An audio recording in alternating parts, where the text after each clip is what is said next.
Welcome, educators. If you're a brand new third grade teacher or honestly just looking to totally revamp your writing block, you are exactly where you need to be for today's professional development explainer.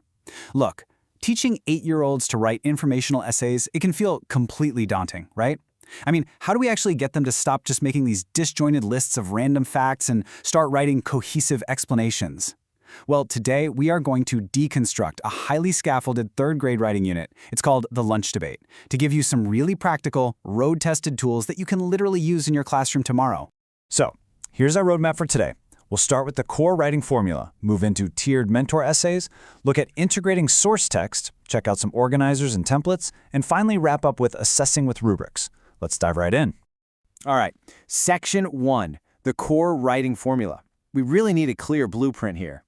You know, you really can't just hand an 8-year-old a blank piece of paper and say, okay, explain why lunch should be longer. It just doesn't work. We have to break the whole process down into a clear formula using a shared vocabulary. So for the intro and conclusion, we use super specific terms. We start with a hook to really grab their attention, then background to give some context. Next up is the controlling idea or thesis, which just tells the reader exactly what the essay is going to explain. And then, to wrap the whole thing up, they use a restate sentence, a summary of their main points, and a closing thought. By using these exact same labels every single time, we're making all those abstract writing concepts totally concrete for them.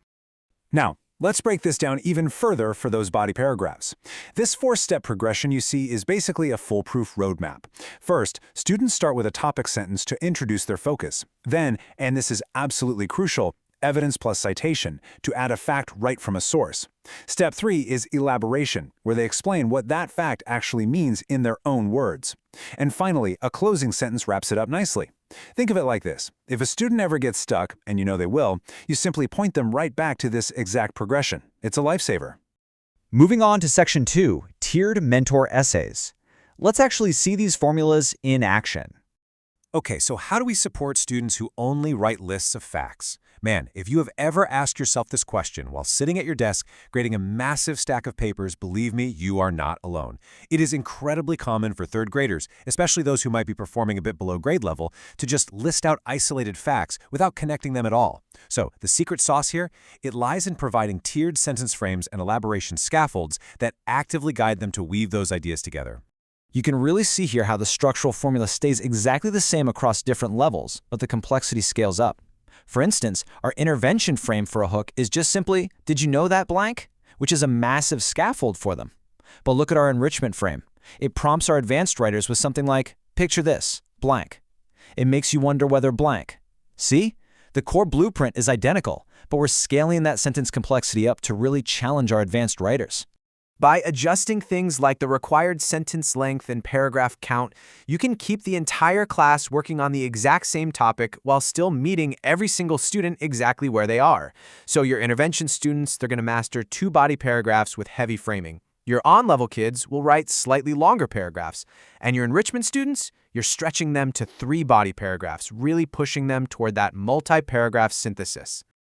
All right, Section 3, Integrating Source Texts. This is honestly where expository writing can kind of fall apart, since reading comprehension can end up blocking their writing output. Let's look at a fix for that. To solve this reading roadblock, we actually differentiate the source text themselves. By handing out the exact same article, but at 2 different reading levels, struggling readers can successfully gather their evidence without hitting a decoding wall. For example, both versions of Lucy Tran's article, More Time to Eat, contain the exact same core facts. But the intervention version? It's written at a grade 1 or 2 reading level with simplified syntax.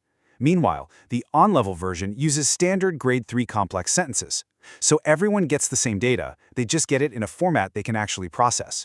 Now, the absolutely crucial part is how we actually teach them to use those texts.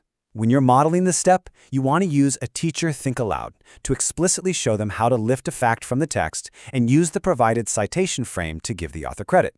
You literally point to the text feature or the paragraph, show them the specific data point, like getting only 10 minutes to eat, and then model the writing out loud, according to More Time to Eat by Lucy Tran. Doing this completely eliminates that frustrating habit where kids just copy whole paragraphs without understanding a word of it. Which brings us to Section 4, Organizers and Templates.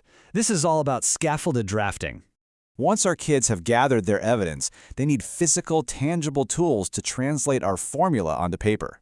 So we provide a suite of 3 scaffolded tools that just work in perfect harmony. First, we have formula reference cards, and these offer sentence frames for every single sentence type we talked about earlier. Second, planning organizers. These provide dedicated drafting spaces that perfectly match those frames. And finally, scaffolded writing templates, which act as their final copy sheets with little gentle reminders embedded right there on the page, ranging from full sentence starters for our intervention groups to just a few key blanks for the on-level kids. Now check out how the enrichment template operates. It intentionally takes away those strict frames. Instead, it just gives them a tip, write in your own words. If you want a sentence starter, check the enrichment side of your formula reference card. This intentional removal of the training wheels is a game changer. It pushes your above-grade level students toward independent writing, letting them experiment with more advanced text structures like cause and effect, or even dropping in their own academic vocabulary. And finally, Section 5, Assessing with Rubrics. Let's close the instructional loop and take all the guesswork right out of grading. If we take a really close look at just the evidence and citation criteria here, you can see how perfectly this rubric aligns with the exact formula step we explicitly taught. A student earns and exceeds score of a 4 if each body paragraph uses a clear fact and names the source. They drop to a 2, or approaching, if facts are missing or uncredited. I love this because you aren't grading on vibes anymore. You're grading objectively on whether or not they executed the specific formula. This elaboration row is honestly a vital tool for you as a teacher.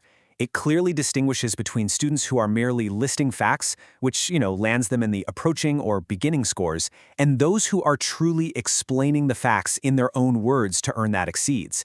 This is precisely where you can quickly identify which students need a little more intervention on that specific elaboration formula step we looked at earlier. It hits the nail right on the head. So with 6 categories in total: introduction, evidence, elaboration, organization, conclusion, and conventions, all graded on a 4-point scale, the highest possible score is a 24. This gives you, the parents, and most importantly the student, a crystal clear, objective measure of their writing proficiency.